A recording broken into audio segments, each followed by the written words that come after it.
The views and opinions expressed on this program are those of the guests appearing on the program and do not necessarily reflect the views and opinions of 8 News Now or Nexstar Media Group. As many of you know, I have not been quiet about my urgent desire to see children return to in-person learning. On Politics Now, education, jobs, green energy. We break down plans outlined by Governor Sisolak in his State of the State speech. Plus, Republicans are pushing a slate of new bills to restore electoral confidence in the Silver State democratic process. Election security and checks and balances. Priorities from the Republicans ahead of the legislative session. And I'm Anna Warnicki in Washington. Today, President Biden took the oath of office in a ceremony that made history. I'll have those details coming up. From 8 News Now, this is Politics Now with your host, John Langler. We are heading towards the 2021 legislative session. This week, Governor Steve Sisolak gave his State of the State address outlining his vision for Nevada. His budget is only about a 2% cut from the one approved in 2019. Deeper cuts were expected. The proposed budget also empties out the $97.5 million in the state's rainy day fund. The biggest increase, it's Medicaid spending. It would go up in the governor's budget by $1.6 billion to cover a nearly 19% increase in caseload. The governor also touted what he calls his economic action plan, featuring a green jobs program. I will work with Senator Chris Brooks and the legislature to pass a bold energy bill establishing our commitment to increase transmission, storage, and distribution of all forms of clean energy. More importantly, passing this bill will create good-paying construction jobs starting this year and helping in our fight against climate change. This bill will attract and develop a variety of new industries, including electric vehicle infrastructure, component manufacturing, and lithium mining. Governor Sisolak also added his plan includes job retraining programs. And on the jobs front, he also called for upgrading Nevada's beleaguered unemployment system. He acknowledged that it is overwhelmed, out of date, and needs to be fixed. Our computer infrastructure is still outdated, and our systems can be improved.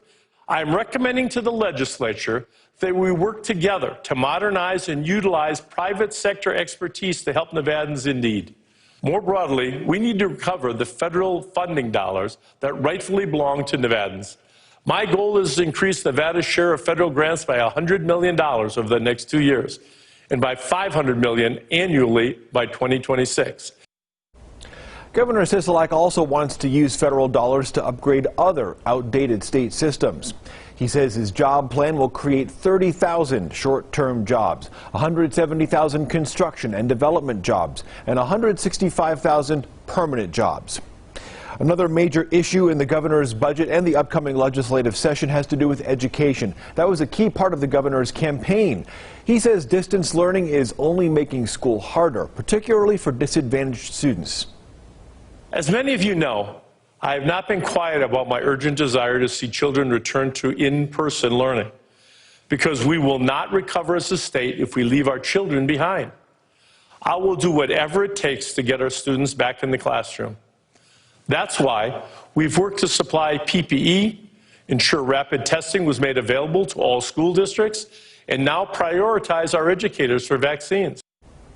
All right, so here is how the education budget would break out. Nevada, according to the governor, Nevada actually has $330 million less for 2021 to 2023, that school budget. However, state officials plan to put $450 million in Federal CARES Act funding towards education. So that gives them an extra $130 million extra compared to this year. Meanwhile, the Republican rebuttal to the governor's State of the State was given by Assembly Caucus Leader Dr. Robin Titus. In her speech, she thanked first responders and others for their efforts during the pandemic. But Dr. Titus does not want to see more shutdowns without Republican input. Checks and balances among the three branches of government are essential for a transparent and collaborative government. Unilateral laws that bypass legislative bodies create restrictive policies that only further damage our already struggling economy. Dr. Titus also says Republicans plan to propose a series of election security bills modeled after similar legislation in Florida. The budget and party jockeying, it all leads up to the start of the 2021 legislative session. And we now know how lawmakers are going to get their business done. At the start, only lawmakers, essential staff, and a few journalists will be allowed inside the Capitol building. The public has to watch the hearings online and submit their comments on Zoom. Lawmakers will also not be allowed to bring friends or family in the building, again, because of the pandemic. The legislative building will be open for the public again after all lawmakers and staff get their COVID-19 vaccination. However, to participate in a committee hearing in person, you have to show a COVID-19 vaccination card or take a rapid COVID test yourself. The session starts February 1st. In Washington, D.C., a change in the White House. Joe Biden is now the 46th President of the United States. He was inaugurated on Wednesday. He took the oath of office in a historical ceremony marked by more security and fewer people. Anna Warnicki was there. A historic day here in Washington. Joe Biden addressed the nation for the first time as president, calling for unity in what he says is one of the country's most challenging times. Joe Biden, now President Biden. I, Joseph Robinette Biden Jr., do solemnly swear. Biden took the oath of office on the west steps of the U.S. Capitol, becoming the 46th President of the United States. This is our historic moment of crisis and challenge and unity. The ceremony kept with tradition, but was unlike any inauguration in history. Overlooking an almost empty National Mall in a city locked down over threats of domestic violence. We must end this uncivil war that pits red against blue, rural versus urban, conservative versus liberal. We can do this if we open our souls instead of hardening our hearts. President Biden says today Americans can be hopeful, nodding to his second in command, Vice President Kamala Harris, the first woman and woman of color elected to national office. Don't tell me things can't change. The small audience included former Presidents Barack Obama, George W. Bush, and Bill Clinton. Noticeably absent, former President Donald Trump. Have a good life. We will see you soon. Who wished the new administration luck and thanked the nation before departing for Florida. Back on the Capitol steps, President Biden said it's time for a new beginning. We will get through this together. Together. President Biden participated in many of the inaugural traditions, including the pass and review, where the new president assesses the military before returning to the White House for an evening of virtual performances. In Washington, I'm Anna Warnicki. Back to you. A busy week in Washington. There was the inauguration on Wednesday. Alexandra Limon joins us now to talk about the very busy week. So let's start quickly by talking about Inauguration Day. There were concerns about security in the Capitol. There was a lot of National Guardsmen and women in there. Just how did everything turn out on Wednesday? What's the sense in Washington? Yeah, the sense is that from a security standpoint, it was a total success. Things went very smoothly. There were no problems reported, but it did take a lot to get to that point. I mean, you know that there were 25,000 members of the National Guard deployed to the immediate area around the White House and the Capitol. In addition, that was completely shut off to the public by fencing. And then in addition to that, you know, the roads and bridges and highways coming into the city, many of them were shut down, so access was very limited into the city, and it was a bit odd. I mean, the night before the inauguration, I was staying at a hotel just to be sure that I could get to the inauguration in time and that I wouldn't have any delays due to the security. And you know, you could just see so many armed members of the National Guard patrolling out in the streets. It's kind of an unusual sight in the Capitol, particularly, you know, in the context of as we were preparing for the transfer of power. Power has now transitioned to the Biden administration. Now let's get down to business here, just like the administration is trying to. What are the big topics? What are the big things on the agenda that have to get dealt with first? COVID-19, there's no doubt about that. President Joe Biden and his team have made it very clear that that is their top priority, trying to get the infections under control and also dealing with the economic fallout of the pandemic. So we saw very quickly President Joe Biden sign a series of various executive orders to try to deal with that, dealing with everything from invoking the Defense Production Act to produce more PPE, and also really trying to deal with this issue of the vaccine rollout. And that was Alexandra Limon from Washington, D.C. Vice President Kamala Harris addressed the nation during the Celebrating America event on Wednesday night. A great experiment takes great determination, the will to do the work, and then the wisdom to keep refining, keep tinkering, keep perfecting. The same determination is being realized in America today. As former President Trump left Washington, he signed off on more than 140 new pardons and sentence commutations. Included on that list, 2 Las Vegans. Famed sports bettor and developer Billy Walters had his sentence for insider trading commuted.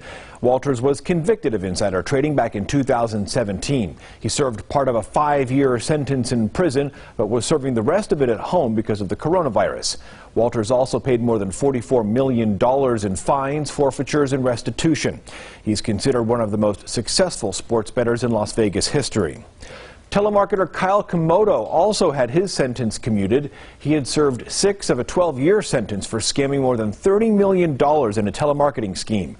Komodo faced a $100 million judgment against his company from the Federal Trade Commission. Next on Politics Now, a message of unity. I think we're going to have a very united party. Coming up, what Joe Biden told us during one-on-one interviews in the primary campaign in the race for the White House. And UFO disclosures inching closer. The new deadline for the Senate to hear a report on government investigation.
How you can put more money in your pocket.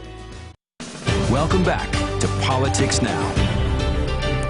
House Speaker Nancy Pelosi plans to send an article of impeachment against former President Trump to the Senate on Monday. That launches the start of a Senate trial on one charge of inciting insurrection as part of that deadly Capitol Hill riot on January 6th. Trial motions have to begin the following day unless a deal is brokered to change the date. Senate Minority Leader Mitch McConnell wants pretrial proceedings to start January 28th, and that would push back the start time. President Biden is no stranger to Nevada. He campaigned across the Silver State in his run to the White House. Our Oracle Manna spoke with him 3 times last year. I, Joseph Robinette Biden Jr., do solemnly swear. Joe Biden is officially the 46th President of the United States. A big theme of his Inauguration Day speech Wednesday was unity, a message he shared with me even back in May during the Democratic primaries. I think we're going to have a very united party. And my message to all, and what they're finding out now that The nomination process is de facto over. They're finding out the positions I had on an awful lot of things were not accurately characterized, and they're feeling more comfortable with it. But I'm listening. I'm here. I need them, and I hope they all will join us. And now President Biden is hoping supporters of Donald Trump will join him, including Republican lawmakers. Of course, one of the biggest challenges requiring collaboration is how to handle the COVID-19 pandemic and its devastating effect on the economy. In my interview with him in October, President Biden pledged to provide more federal support. There's money there to make sure we should be providing extended unemployment benefits. We should be making sure those small businesses that are going out of business have the ability to stay open, have the ability to sanitize, have the ability to test and trace, have the ability to bring in customers with some confidence. President Biden has also set an ambitious goal. He has promised to get 100 million doses of the COVID-19 vaccine into the arms of Americans during his first 100 days in office. Orko Manna, 8 News Now. You can watch the previous interviews with now President Biden on 8newsnow.com. Just look for the political news tab. President Biden's team now includes former state senator from here in Nevada, Ivana Kinsella. She's working in the Office of Health and Human Services. Kinsella was a Democrat in District 10, that's east of the Strip. It includes part of the McCarran International Airport area. Clark County Commissioners now have 19 applicants for that open seat, and they include former Democratic State Party Chairwoman Adriana Martinez, former Regent Lisa Levine, and Melissa Clary, who ran for Las Vegas City Council in 2019 and has also worked for the U.S. Department of Veteran Affairs. There's also an open seat in the State Assembly. Democratic Assemblyman Alex Acefa has resigned. Recently, Metro Police recommended criminal charges against Acefa in a campaign finance scandal. He has not been charged. Applications to fill that seat, which is District 42, are due Tuesday at noon. To be considered, you have to be a registered Democrat and live in the Spring Valley area here in Las Vegas. Government investigations into UFOs. We're asking the U.S. government to engage in something that historically it never wanted to engage in. Up next, the new timeline for the Senate to get a report on those investigations and what's expected in the report.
You're watching Politics Now.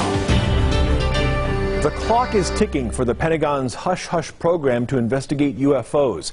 It's called the Uap Task Force, and it's been ordered to prepare a detailed overview of the UFO mystery for submission to Congress. The I-Team's George Knapp has new information about problems faced by the task force as it races to meet its deadline. The first public mention of the UAP task force came in June 2020 when the Senate Intelligence Committee formally asked the Pentagon for a comprehensive analysis of the UFO mystery. Over the previous 3 years, members and staff of key committees had received closed-door briefings about startling encounters between the U.S. military and unidentified aerial phenomena, UAPs. The Senate Intelligence Chairman Marco Rubio acknowledged to Mystery Wire that lawmakers consider this to be a serious matter. This is a very simple equation for me. There are things flying over our military installations. We don't know what they are or where they're from. We don't know if it's some other country that's doing it, and we need to know the answer to that question. Simple. In August 2020, the Pentagon formally announced the creation of the task force, and in late December, the massive bill containing government funding and COVID relief was signed into law, as first reported by blogger Danny Silva. A provision in the bill authorized the task force to prepare a comprehensive analysis of the UFO mystery and submit it to Congress within 180 days, meaning around June 1st. Getting a straight story out of the Pentagon about its interest in UFOs has always been a challenge, and the same is true of the UAP task force. For one thing, it's not exactly a new creation. Veteran intelligence officer Lou Elizondo spent years as the program manager for ATIP, the Pentagon's previous UFO investigation. When the New York Times first revealed the existence of ATIP in December 2017, the Pentagon said the program ended in 2012 and that it didn't really have anything to do with UFOs. Neither claim was true. Elizondo said the program never ended. It continued even after he left the government as a loose confederation of personnel in different parts of the national security apparatus. Elements of that investigation formed the basis of the newly named UAP task force. Members of the public and media excited about the scheduled report to Congress might want to temper their expectations because there are significant barriers to anything resembling full disclosure. For one thing, the report to Congress will be unclassified, meaning it will not contain the most sensitive, most classified cases or incidents, because those directly involve national security matters. Key committees will likely receive separate annex reports regarding classified incidents. That information isn't likely to be made public. Secondly, while the funding bill ordered the task force to produce a comprehensive analysis of the UAP mystery, it provided no funding. The task force was not provided with an actual budget, only marching orders. Mystery Wire asked the Pentagon to comment on this, but received no reply. Thirdly, sources familiar with the task force say there's been a major change at the top. The high-ranking official who's led the UFO investigation for years is out. The name has not been made public, but we've learned it's the same official who's been briefing Congress since 2018 and who's been directly responsible for getting elected officials interested in the subject. The Navy assigned the official to other duties. Can the task force finish its job by June 1st? Maybe not. It's a gigantic undertaking to search the entire national security system for all relevant videos and files, and then to seek input and analysis from other intelligence agencies. It is entirely possible the task force will have to ask Congress for more time. In a radio interview in late December, Lou Elizondo announced he has left To the Stars Academy, the company which coaxed him into coming forward in 2017. Also departed is veteran intelligence official Chris Mellon. Both men say they're still supportive of TTSA, but are now largely focused on behind-the-scenes work in Washington to encourage Congress and the Pentagon to move the UFO ball down the field. Elizondo cautioned the public to lower its expectations about the task force report, saying, quote, "This is a process, not an event. We're asking the U.S. government to engage in something that historically it never wanted to engage in. I think a lot of people have these false hopes that disclosure is here and all of a sudden have this huge announcement by the U.S. government. Progress is being made, Elizondo says. The task force report will be just the beginning. He hopes Congress will authorize a permanent UAP program, one that has a budget and the authority to truly investigate a perplexing mystery. For Mystery Wire, George Knapp reporting. Now, on a related note, the founder of the To the Stars Academy, rock star Tom DeLonge, said they have some major UFO-related film projects that will be announced in 2020.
Jr. Feed your happy. Welcome back to Politics Now. President Joe Biden says he plans to review the Trump administration's downsizing of 2 national monuments here in the Southwest. The boundaries redrawn in 2017 for Bears Ears and the Grand Staircase Escalante are both in southern Utah. The president says, President Biden, he is re-examining the monument's role as part of his plan to fight climate change. This week in What to Watch, the state of North Las Vegas. Mayor John Lee will have his State of the City address Wednesday at 10 o'clock in the morning. Mayor Lee says he will outline his idea, the horizon for the city, and coronavirus efforts. It'll be streamed on the city's Facebook and YouTube pages. Plus, 2 members of the state legislature need to be filled, 2 seats anyway, by the Clark County Commission. Both are Democratic seats. We are waiting to see who Clark County will choose to replace Ivana Kinsella and Alex Acefa in the Assembly. Don't forget, the legislative session starts on February 1st.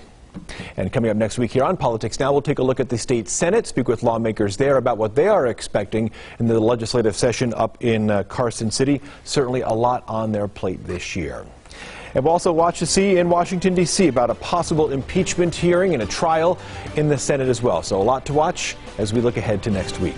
That's all for us this week here on Politics Now. Thank you very much for watching. All the political news you need is on 8newsnow.com. We'll see you next Saturday.